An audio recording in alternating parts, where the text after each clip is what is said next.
প্রিয় দর্শক, আমন্ত্রণ জানাচ্ছি আমাদের নিয়মিত অনুষ্ঠান ইয়াং নাইটে।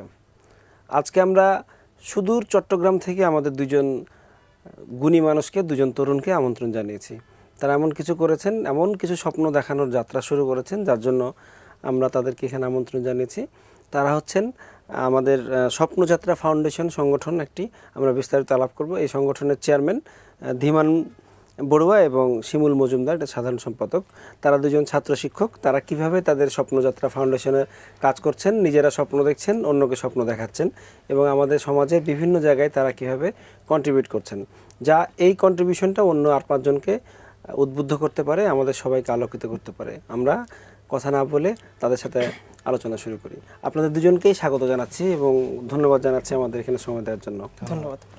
আচ্ছা, এই যে আপনাদের স্বপ্নযাত্রা ফাউন্ডেশন, আপনি তো চেয়ারম্যান হিসাবে এখানে কাজ করছেন, তো এই স্বপ্নযাত্রা ফাউন্ডেশনের যাত্রাটা কেন এবং কিভাবে শুরু হলো এটা? আসলে যাত্রার কথা বলতে গেলে হয়তো একটু পেছনের দিকে তাকাতে হবে। আমি একটু ব্যক্তি জীবন থেকে শুরু করছি। ব্যক্তি জীবনে আমি একজন বিশ্ববিদ্যালয় শিক্ষক, দক্ষিণ চট্টগ্রামের একমাত্র বিশ্ববিদ্যালয় বিটিসি ট্রাস্ট ইউনিভার্সিটি বাংলাদেশের। আমি ফ্যাকাল্টি অফ বিজনেস অ্যাডমিনিস্ট্রেশনে আছি। বিশ্ববিদ্যালয়ে শিক্ষক হিসেবে যোগদানের কিছুদিন পরেই আমার কিছু কাজ পরিচালনার সুযোগ হয়। প্রথমে আমরা একটা শীতবস্ত্র বিতরণের কর্মসূচি নিই এবং শীতবস্ত্র বিতরণ করি নীলফামারীতে। ওখানে বর্তমান সংস্কৃতি মন্ত্রী এবং বিশিষ্ট নাট্য ব্যক্তিত্ব আসাদুজ্জামান নূর সাহেব সাথে ছিলেন। ওখানে প্রোগ্রামটা করার পরে আমরা একটা 5 দিন ব্যাপী, তাও বিশ্ববিদ্যালয়ে একটা ফ্রি ব্লাড গ্রুপিং ক্যাম্পেইন করি। আসলে আমি ব্যক্তি জীবনে আমার শ্রদ্ধেয় শিক্ষক সহকর্মীবৃন্দ, বিশ্ববিদ্যালয়ের ম্যানেজমেন্ট, সর্বোপরি আমার শিক্ষার্থীদের, ছাত্রছাত্রীদের ধন্যবাদ দিচ্ছি। আমি সবার প্রতি অনেক কৃতজ্ঞ। সবার সহযোগিতায় সেই কর্মকাণ্ডগুলো আমি পরিচালনা করেছিলাম। তো আসলে আমার অন্যান্য বিশ্ববিদ্যালয়ে বেশ কিছু শিক্ষার্থী আছে, বিভিন্ন কলেজ বিশ্ববিদ্যালয়ে পড়ে, আমার বেশ কিছু বন্ধুরা আছে, শুভানুধ্যায়ীরা আছে। তারা আমাকে অনুরোধ করলো যে একটা কমন প্ল্যাটফর্ম তৈরি করার, যেখান থেকে আমরা বিভিন্ন শিক্ষা প্রতিষ্ঠানের বিভিন্ন শ্রেণী পেশার বিভিন্ন বয়সের মানুষ একসাথে এসে মানবতার মূল্যবোধটাকে হৃদয়ে ধারণ করে মানুষের জন্য কাজ করবে, মানে আরো অর্গানাইজড হয়েছে। রাইট। ঠিক ওই সেন্স থেকে মূলত 2012 সালের প্রায় 2 বছর আগে আগস্টে এই স্বপ্নযাত্রা ফাউন্ডেশনের যাত্রাটা শুরু হয়। চমৎকার। এবং আপনারা ছোট ছোট উদ্যোগে, হয়তো ব্যক্তি উদ্যোগে কাজ করছিলেন, পরে এটাকে আরও সারা দেশে ছড়িয়ে দেওয়ার জন্য, আরও বড় পরিসরে কাজ করার জন্য আপনারা এই ফাউন্ডেশনের যাত্রা শুরু করলেন। তো এই ফাউন্ডেশনের নাম স্বপ্নযাত্রা ফাউন্ডেশন কেন? মানে কি ধরনের স্বপ্ন দেখানো হয় বা স্বপ্ন দেখেন, বা কেন এই নামের পেছনের এটা? আসলে আমার কাছে মনে হয় জীবনে এগিয়ে চলার সবচেয়ে বড় মোটিভ হচ্ছে স্বপ্ন, এবং আমরা স্বপ্নটা দেখি মানবতার, মানুষের জন্য কাজ করার, এবং ঠিক সেই স্বপ্নটাকে জয় করার জন্য আসলে আমরা এই অগ্রযাত্রাটা, আসলে সেই স্বপ্নটা হচ্ছে মূলত আকাশ ছোঁয়ার, এবং আকাশ হচ্ছে সেই মানবতার নির্মল একটা তৃপ্তি, আনন্দটা, ঠিক ওটাকে স্পর্শ করার জন্য আমাদের যাত্রা। সেখান থেকে অনেক বড় আপনাদের স্বপ্ন, এবং সেই জন্য সেই স্বপ্নযাত্রা। তো শিমুল মজুমদার আপন, আপনি হচ্ছেন এই সংগঠনের সাধারণ সম্পাদক এবং একই সাথে স্যারের ছাত্র, যোগ্য ছাত্র নিশ্চয়ই। একসাথে শিক্ষক ছাত্র দুজন একসাথে আসছেন, একসাথে কাজ করছেন, এবং কতজনের ভাগ্যে এরকম ঘটনা ঘটে যে স্যারের সাথে একসাথে কাজ করা। তো আপনারা কারা আছেন এখানে উনি ছাড়া? আর আমরা প্রায় 120 জনের মতো আছি। এখানে আমরা 3টা লেয়ার করছি। প্রেসিডিয়াম সদস্য যারা মেম্বার আছে, প্রেসিডিয়াম মেম্বার, তারপর এক্সিকিউটিভ, তারপর আমরা যারা জেনারেল মেম্বার। তো এরা কি সবাই ছাত্র নাকি এর বাইরে কেউ আছে? হ্যাঁ, সবাই ছাত্র।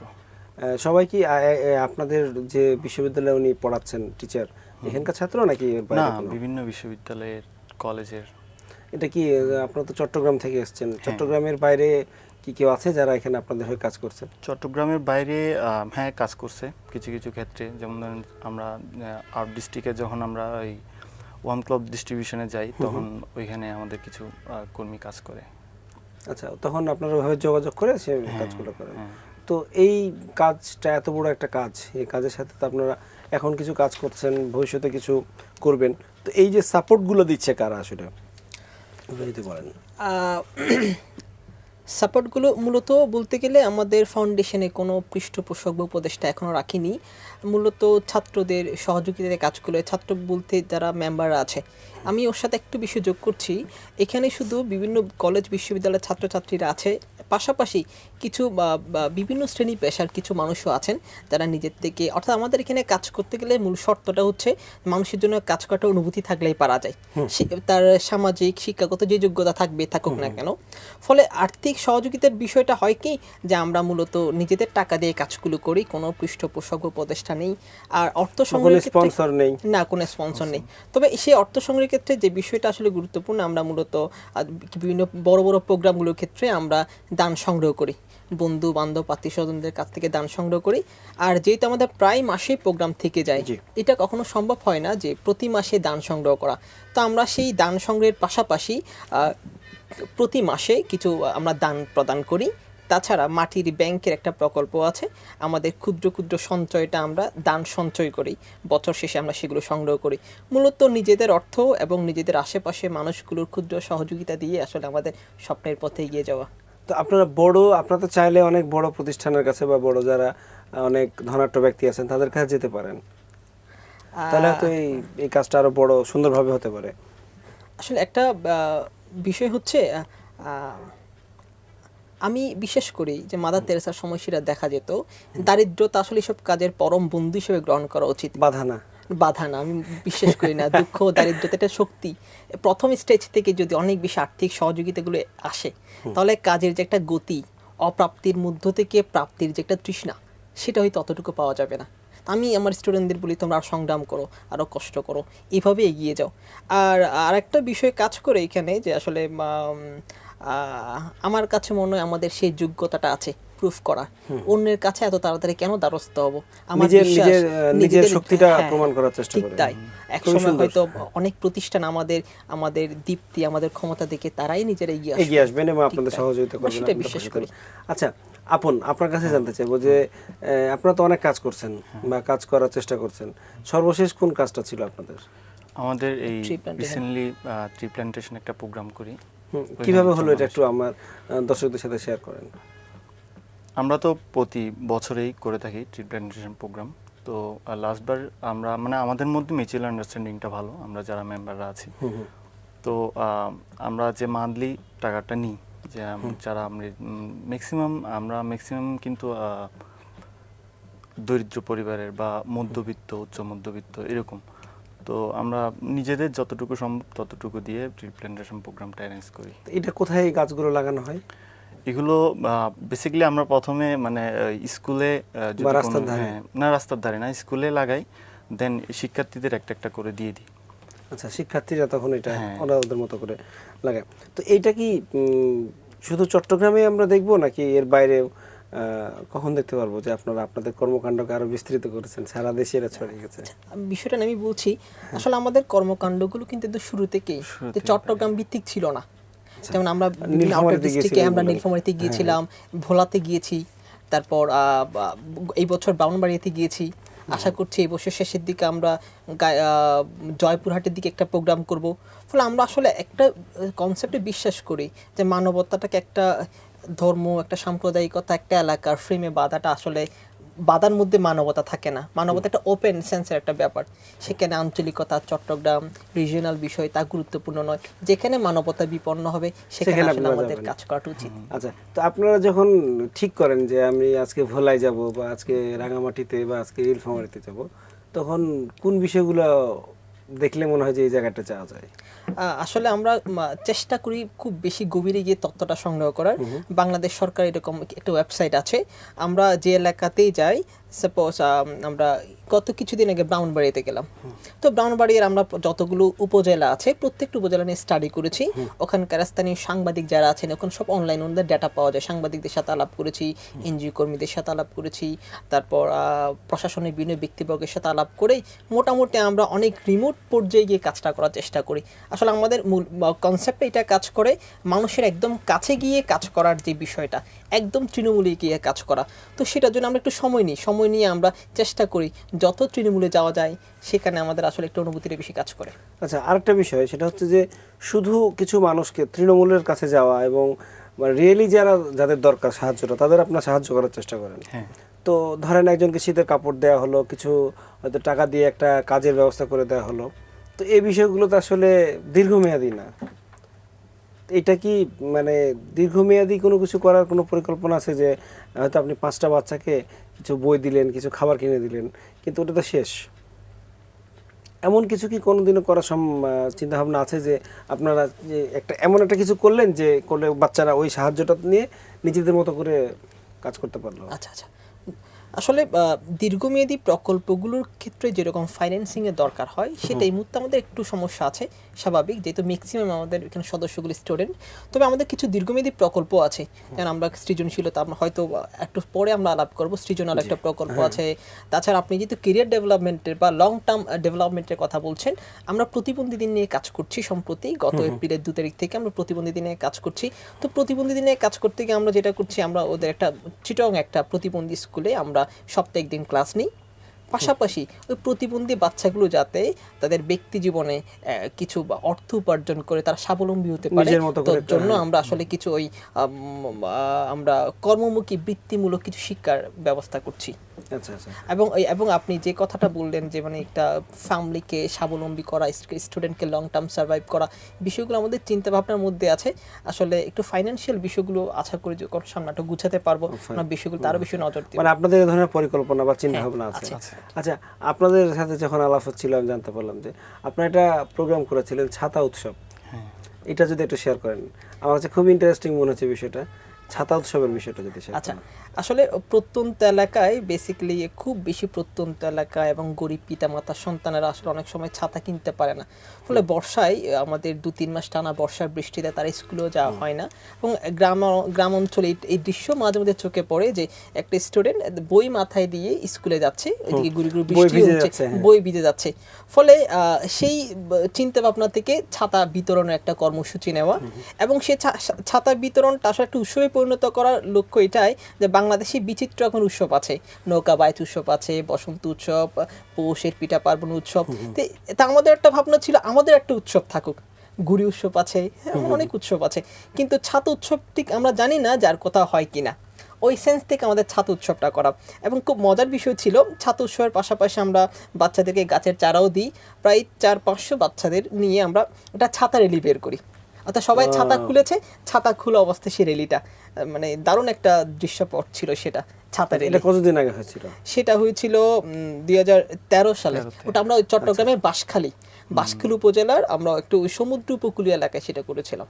আচ্ছা, এবার আরেকটি বিষয়, অন্য একটি বিষয় জানতে চাইবো। আপনাদের একটা কর্মকাণ্ড, সেটা হচ্ছে ব্লাড ব্যাংক আছে আপনাদের, যে যারা ব্লাড ডোনেট করতে চায় বা যারা নিতে চায় তাদের জন্য একটা প্ল্যাটফর্ম তৈরি করেছে। এটা কিভাবে কাজ করে বা কি সিস্টেম? এটা আমরা রিসেন্টলি ফর্ম করছি, যে আমরা একটা ব্লাড ডোনেশন সোসাইটি ক্রিয়েট করছি। এখানে আমরা আমাদের সবার নাম্বার থাকে, যাদের ব্লাড খুব নিডি পিপল, যারা মানে খুব তাদের যখন প্রয়োজন হয় তখন ওরা কল দেয়। আমরা যারা ওইখানে থাকি কাছাকাছি বা যে দিতে পারবে সে গিয়ে দিয়ে আসে। মানে এরকম না যে ব্লাড কালেক্ট করে একটা জায়গায় রাখা হবে, এরকম না, আসলে ওটা সম্ভব হয়ে ওঠে না। এটার জন্য একটা আলাদা ধরনের অ্যারেঞ্জমেন্ট দরকার আছে, এটা সম্ভব না। আচ্ছা, তো আপনারা কি জানেন যে আপনাদের সদস্য যারা আছে তাদের কার কি ব্লাড গ্রুপ? হ্যাঁ, তো এটা হয় কিভাবে? ধরেন আপনারা 120 জন আছেন সদস্য, তো 120 জন সদস্যর একটা ডাটাবেজ আছে যে আপনার কি ব্লাড গ্রুপ, আমার কি বা ওনার কি ব্লাড গ্রুপ। এক্স্যাক্টলি। তখন আপনারা জানতে পারলেন যে কারো একটা লাগলে আপনারা রেফার করলেন। কিন্তু আপনাদের যে মেম্বার যারা, তার বাইরে যদি কারো ব্লাডের দরকার হয়, তখন সে কিভাবে জানতে পারবে যে আপনাদের কার কি ব্লাড গ্রুপ আছে? যেমন আমাদের পেজ আছে। ও আচ্ছা, আমরা পেজ আছে। কোথায় এটা? ফেসবুকে? হ্যাঁ, ফেসবুকে। এটা কি নাম আপনাদের ফেসবুক পেজের? ফেসবুক পেজের এটা আমরা রিসেন্টলি ডেভেলপ করতেছি। তারপর আমাদের স্বর্ণযাত্রা ফাউন্ডেশন যেটা পেজ আছে, ওই পেজে সব সময় এটা। আচ্ছা, ওখান থেকে কেউ আপনাদের নাম্বারগুলো কালেক্ট করে নিতে পারবে? ও, মানে তারপর আপনারা এখানে গিয়ে রক্ত দিয়ে আসবেন। না, খুবই ইন্টারেস্টিং। আমরা আরো অনেক কিছু আলোচনা করব এবং অনেক কিছু জানার আছে আপনাদের কাছ থেকে। আপনারা অনেক দূর থেকে এসেছেন, অনেক সুন্দর সুন্দর কথা শুনবো আপনাদের কাছ থেকে ছোট্ট একটা বিরতি থেকে ফিরে এসে। প্রিয় দর্শক, আমরা কথা বলছি স্বপ্নযাত্রা ফাউন্ডেশনের সাথে, তাদের স্বপ্নের কথা শুনছি, তাদের বিভিন্ন কর্মকাণ্ডের কথা। বিরতি থেকে ফিরে এসে আবার আমরা আরো কথা শুনবো, আপনাদের সাথে থাকবেন।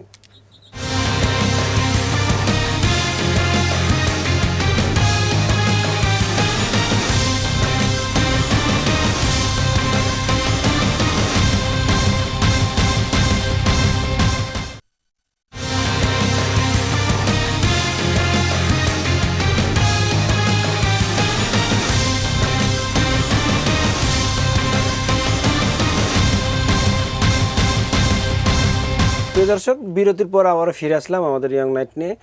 আর এতক্ষণ আমাদের সাথে থাকার জন্য আপনাদের সবাইকে ধন্যবাদ। আমরা কথা শুনছিলাম চট্টগ্রাম থেকে আসা দুজন তরুণ বন্ধুর, আমাদের তরুণ অতিথি, যারা স্বপ্নযাত্রা ফাউন্ডেশন নামে একটা সংগঠন চালাচ্ছে। প্রিয় দর্শক, আপনাদের একটা কথা বলে রাখি, আপনারা যদি যে প্রান্তেই থাকুন না কেন, বাংলাদেশের যেখানে থাকুন না কেন, চাইলে আপনারা যদি এমন কিছু করে থাকেন যেটা সবার জানা দরকার, সবার জানা উচিত, সারা দেশের লোকজনের, আপনারা আমাদের সাথে আসতে পারেন, আমাদের সাথে যোগাযোগ করতে পারেন। আমাদের সাথে আমাদের স্ক্রিনে দেখানো ফোন নাম্বারে আপনারা এখানে প্রশ্ন করতে পারেন। আমাদের ফোন নম্বরগুলো আমি বলে দিচ্ছি, 81892147 থেকে 7 পর্যন্ত। আপনারা ফোন করুন, প্রশ্ন করুন এবং আপনারা আমাদের এই ইয়ং নাইট অনুষ্ঠানে অংশগ্রহণ করুন। বিরতিতে যাওয়ার আগে শুনছিলাম যে আপনারা ছাতা উৎসবের কথা, ব্লাড ব্যাংকের কথা, তারপর আপনার বিভিন্ন কর্মকাণ্ডের কথা।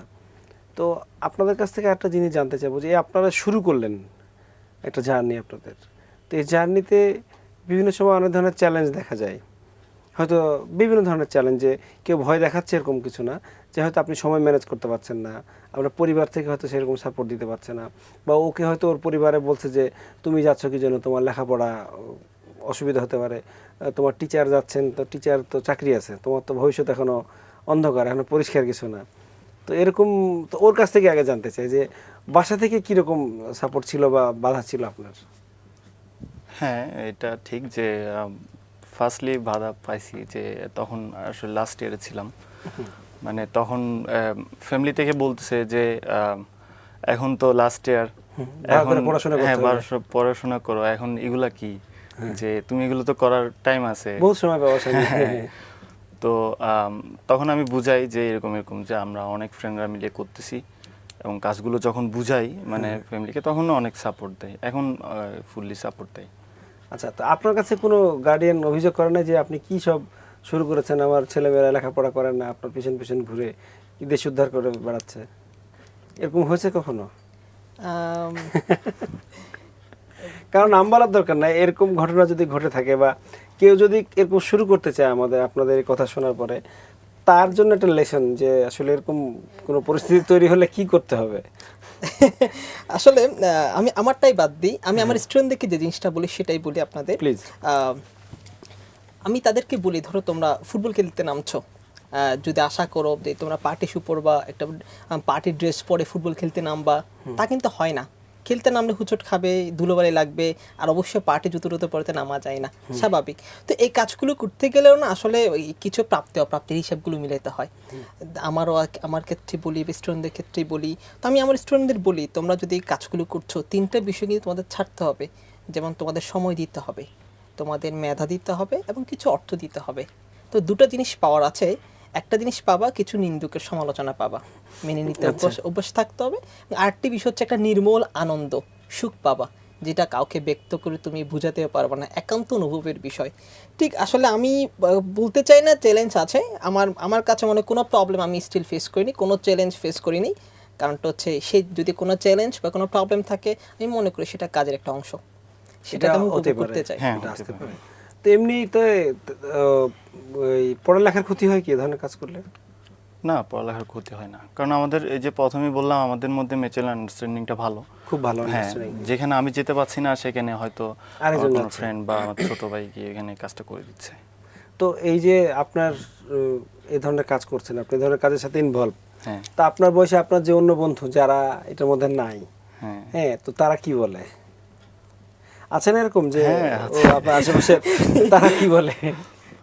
তারা আসলে হাসাহাসি করে না, মানে যেটা বলে যে টাইম আছে, মানে সবাই যেটা বলে যে টাইম আছে, এটা কি করস এখন, তো আমরা সবাই হয়তো তুই এটা টাইমটা নষ্ট করতেছিস, এই ধরনের। তাদেরকে তো আগেই বলে ফেলেছে যে নিন্দুকের সমালোচনা থাকবে, সেটা মেনে নিতে পারবে, তো সেটা মেনে নিয়ে মনে হয় হয়তো তারা। আপনি ওদেরকে ডাকেন না যে তোরাও এখানে জয়েন কর? হ্যাঁ, আমরা ওই যখন প্রোগ্রাম করি, প্রোগ্রাম করার পর যখন ফ্রেন্ডরা একসাথে হই, তখন আড্ডার মধ্যে কথাগুলো আসে। এরকম আমার তো ম্যাক্সিমাম ফ্রেন্ডই এখন কাজ করে, মানে আপনার সাথে চলে আসে, ডাইরেক্টলি ইনডাইরেক্টলি কাজ করে। অনেকে জব করে, জব করার পাশাপাশি ইয়ে করে, এই ধরনের। না, আমাদের সুযোগ হলে নিশ্চয়ই আমরা আপনাদের সাথে কাজ করব। আচ্ছা, আপনাদের একটা বাচ্চাদের জন্য কি ধরনের একটা কর্মসূচি আছে, আপনারা বলছিলেন যে বাচ্চাদের মধ্যে ওদের সাংস্কৃতিক বোধ জাগ্রত করার জন্য, দেশপ্রেম বা আচ্ছা, আচ্ছা। তাদের যে প্রতিভা আছে সেটা বিকাশ ঘটানোর আচ্ছা, জন্য, আচ্ছা। নেতৃত্ব ইত্যাদি, এটা একটু যদি বলেন আপনি। আচ্ছা, আমাদের আসলে বেশ কিছু ওয়ার্কশপ প্রজেক্ট আছে। আপনি যেটা জিজ্ঞেস করছেন সেটা হচ্ছে সৃজন আলো প্রকল্পের কথা। আচ্ছা, আমাদের একটা প্রকল্প হচ্ছে সৃজন আলো, সেটা 2 থেকে 3 দিনের একটি ওয়ার্কশপ আমরা বিভিন্ন স্কুলে গিয়ে করে থাকি। ছেলে মেয়েদের আসলে নৈতিক মূল্যবোধ, নেতৃত্বের গুণাবলী, আদর্শ এবং শিল্প সাহিত্যের বিভিন্ন দিকগুলো মূলত একটু গ্রামাঞ্চলে ছেলে মেয়েদের সেই বোধগুলো বিকাশের জন্য আমরা ওয়ার্কশপ করে থাকি। তাছাড়া আমরা খুব সামনে আরেকটা ওয়ার্কশপ করতে যাচ্ছি, সেটা হচ্ছে প্রযুক্তি প্রজন্ম নামে।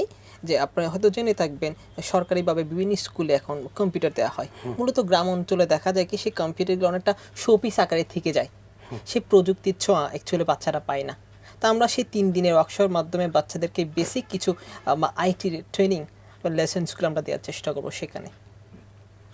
আচ্ছা, একটা বিষয় যে এখন একটা বিষয় দেখা যায় যে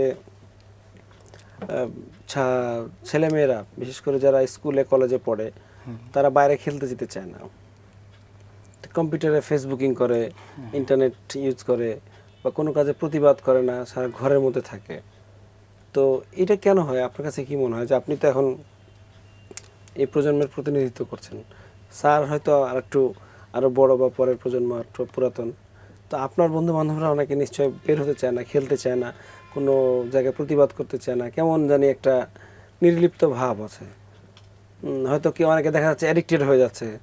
তো এই জিনিসগুলো কেন হয় বলেন তো? আপনি যেহেতু কাছাকাছি থেকে দেখছেন। আপনার আমি যেটা আসলে ফিল করি সেটা হচ্ছে এইসব কর্মকাণ্ডে যদি সবাই একই প্ল্যাটফর্মে এসে যদি কাজগুলো করা যায়, একসাথে কাজ করা যায়, একসাথে কাজ করা যায়, তাহলে হয়তো ওদের অনেকের হয়তো দৃষ্টিভঙ্গিটা চেঞ্জ হতে পারে। আচ্ছা, তো এই যে যারা একটু বিচ্ছিন্ন হয়ে যাচ্ছে বা হয়তো কিভাবে সময় কাটাবে, কি করবে বুঝতে পারছে না, তাদেরকে যদি আপনি ধরেন আপনার মতো জায়গা থেকে নিয়ে আসলেন, আপনি চিটাগাং থেকে, তো সারা দেশে এরকম তো প্রত্যেক জেলায় বা প্রত্যেক ছোট ছোট পাড়ায় মহল্লায় এরকম ঘটনা তো ঘটে।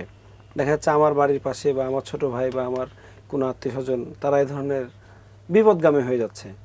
তো ওদের জন্য আসলে কি পরামর্শ দিবেন আপনারা, যে ওদের কি করা উচিত? কাউকে না কাউকে তো দায়িত্ব নিতে হবে। আপনারা যেমন দায়িত্ব নিয়েছেন যে আপনারা তাদের সচেতন করবেন, তারা যাতে বিপদগামী না হয়, তাদের যাতে মূল্যবোধের বহিঃপ্রকাশ ঘটে, নীতি নৈতিকতা শিখে। তো আর কি অন্য জায়গায় কি করা যেতে পারে বা কাদের এখানে এগিয়ে আসতে হতে পারে? আসলে আমি মনে করি যারা একটু শিক্ষিত প্রজন্ম আছে, বিশ্ববিদ্যালয়ে পড়াশোনা করছেন এখন, আসলে বাংলাদেশে হয় কি যে শিক্ষা ব্যবস্থাটা চালু আছে, আমরা খুব বেশি বৃত্তিমূলক শিক্ষা ব্যবস্থায় বিশ্বাস করি। অর্থাৎ পড়াশোনা করব, পড়াশোনা করে একটা ভালো রেজাল্ট, একটা ভালো চাকরি, দেন পরিবার সংসার নিয়ে থাকবো। আসলে ঝামেলা জড়াতে চায় না না না, আসলে ব্যক্তি মানুষের পরিধিটা আসলে ঠিক ওখানে সীমাবদ্ধ থাকা উচিত না।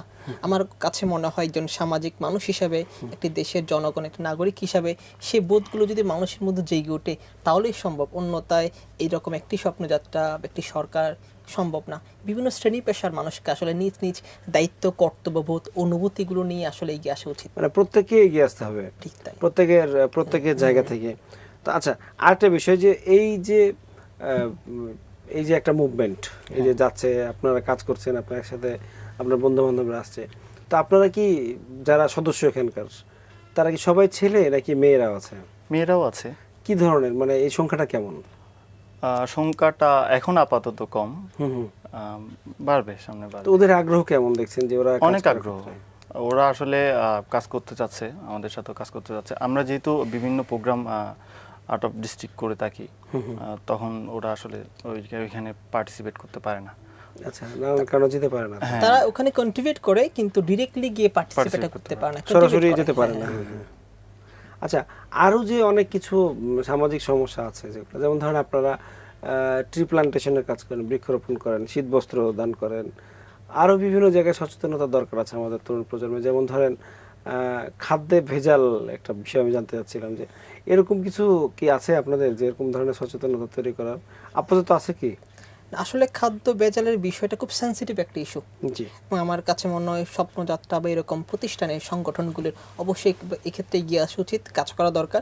আমরাও ভাবছি কি করে আসলে মানুষের কাছে এই মেসেজটা পৌঁছানো যায়, একটু সচেতন করা যায়, কারণ এটা আসলে আইন দিয়ে এই খাদ্য ভেজালটা রোধ করা অনেক ডিফিকাল্ট। কারণ এটা তো আসলে একটা প্রজন্ম থেকে আরেকটা প্রজন্ম ধ্বংস হয়ে যাবে। হ্যাঁ, ঠিক তাই। তা আসলে আমাদের চিন্তা ভাবনা আছে, দেখি সামনে হয়তো কিছু কাজ করবে এটা নিয়ে। আচ্ছা, এই যেহেতু খুবই গুরুত্বপূর্ণ ইস্যু। আচ্ছা, আরেকটা বিষয় আমার খুব জানতে ইচ্ছে করছে যে আপনি বললেন যে বিভিন্ন স্কুলে কর্মশালা করা হয় যে সৃজনশীল করার জন্য বা নীতি নৈতিকতা শেখার জন্য। আচ্ছা, নীতি নৈতিকতা শেখার জন্য কি আসলে কর্মশালা বা প্রশিক্ষণ দিয়ে কি সম্ভব? কি ধরনের প্র্যাকটিস দরকার? আসলে 2 দিন বা 3 দিনের কর্মশালায় তো সত্যি করতে সম্ভব নয়। আচ্ছা, তাদেরকে জাস্ট একটু নাড়া দেওয়া, এটাও হতে পারে, এমনটা হওয়া উচিত। একটু নাড়া দেওয়া, একটু স্বপ্ন, এই যে স্বপ্নযাত্রা, একটু স্বপ্নটা দেখানো। আসলে একটা বিষয় হচ্ছে, আমি শিক্ষক হিসেবে মনে করি যে একটা ছাত্রকে একটু উত্তর শিখিয়ে দেওয়াটা আমার মূল উদ্দেশ্য নয়। আমার মূল উদ্দেশ্যটা হচ্ছে একটা প্রশ্ন জাগ্রত করা। ঠিক ওই যে প্রকল্প, এই যে আমরা প্রকল্পগুলো যখন করি, বিভিন্ন ওয়ার্কশপগুলো, আমাদের একটা লক্ষ্য থাকে যে আমরা তাদেরকে এই মেসেজটা একটু দিব, জীবনটা এমন হতে পারে, এগুলো শেখা দরকার আছে, এগুলো বুঝে জানা দরকার। ঠিক ওই মেসেজটা যে সত্যি জানা দরকার। যখন মনের মধ্যে সেই ক্ষুধাটা সৃষ্টি হবে, যখন সেই প্রশ্নটা সৃষ্টি হবে, তখন সে উত্তরের জন্য ছুটতে থাকবে, টাকা কিছু আর কিছু করার করতে জন্য হবে না। ঠিক তাই। আচ্ছা, এই কাজটা আসলে একজন শিক্ষক, মানে সত্যিই আপনার প্রতি আমার খুবই শ্রদ্ধাবোধ জাগছে যে একজন শিক্ষক হিসেবে শুধু ক্লাসের ভালো ভালো করে পড়ানো, ভালো মতো পরীক্ষার খাতা দেখা, এর বাইরে যে একটা কাজ আছে একজন শিক্ষকের, সে কাজটা। তো এখন আপনাকে যদি জানতে চাই আপনার কাছে যে এরকম একজন শিক্ষকের সাথে কাজ করছেন, এই ধরনের একটা আন্দোলন, আমি আন্দোলনই বলবো, এই ধরনের একটা সামাজিক আন্দোলনের সাথে যুক্ত হয়ে আছেন, স্বপ্ন দেখছেন নিজে এবং অন্যদেরকে স্বপ্ন দেখাচ্ছেন, তো আপনার কেমন লাগছে পুরো বিষয়টা? এবার আসলে শিক্ষক সম্পর্কে যদি বলতে বলা হয় যে এই আসলে আমাদের ম্যাক্সিমাম কাজ, ম্যাক্সিমাম প্রজেক্টের কোঅর্ডিনেট স্যারই করে থাকে। মানে আমরা হয়তো মানে পড়ালেখার পাশাপাশি যতটুকু সময় পারি দিই। আসলে আমরা অনেক প্রাউড ফিল করি যে আমরা তো অনেক টিচার মানে স্কুল লাইফ থেকে পেয়ে আসছি। তো অনেক স্যার বলছে যে এরকম করা ভালো, এরকম করা যায়। তো স্যারে এগিয়ে আসছে যে এরকম করা চাই, মানে মাঠে নেমে করা যায়। মানে শুধু ক্লাসের মধ্যে না থেকে, পড়ার বইয়ের মধ্যে না থেকে রাস্তায় নেমে কাজ করা দরকার সবার।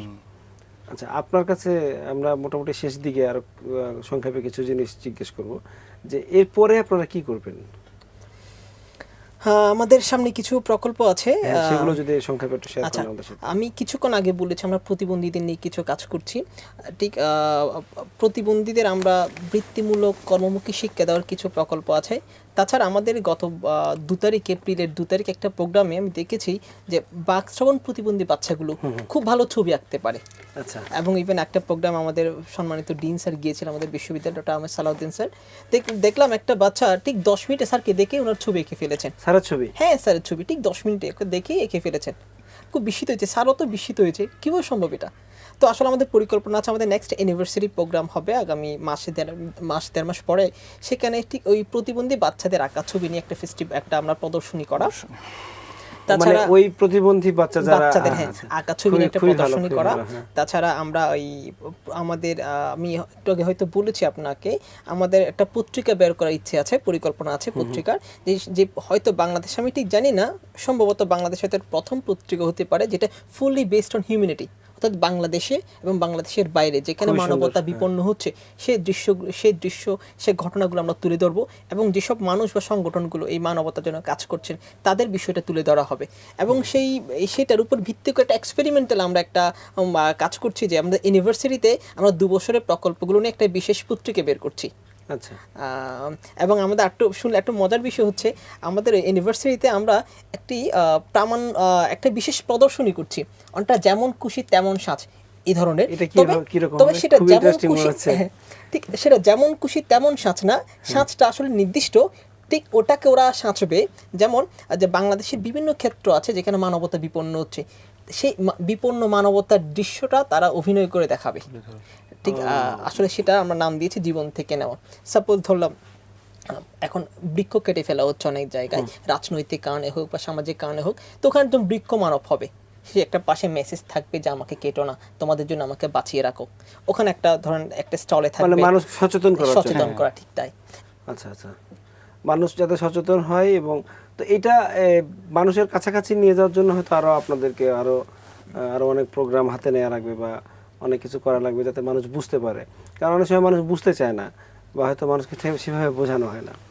তো আপনার কাছে জানতে চাইবো যে আপনার বয়সী যারা তরুণ আছে, যারা কাজ করছেন, তারা অনেকে হয়তো আপনার মতো শিক্ষক পান নাই আপনার মতো, আপনি যেরকম একজন লিডার পেয়েছেন বা একজন স্বপ্ন দেখাচ্ছেন একজন খুব পাননি। তো আপনি আপনার বয়সী তরুণদের যারা দেশে আছে, সারা দেশে বিভিন্ন প্রান্তে ছড়িয়ে আছে, তাদের উদ্দেশ্যে কিছু বলতে চাইলে বলতে পারেন যে তাদের কি করা উচিত? ওই যে আমি কিছুক্ষণ আগে বললাম, আসলে ব্যাপারগুলো সবার জানা উচিত, এবং যদি একই প্ল্যাটফর্মে এসে কাজগুলো করা যায় তাহলে কিন্তু একটা ভালো রেজাল্ট আসবে। আমরা অনেক সময় হয় কি যে ভালো রেজাল্টটা হয়তো ওভাবে আসে না, কারণ ওই ধরনের পাই না। এই জন্য মানে আমি যেটা চাই যে সবাই ব্যাপারগুলো একটু সিরিয়াসলি নিক এবং একই প্ল্যাটফর্মে এসে যেন সবাই একসাথে কাজ করতে পারে।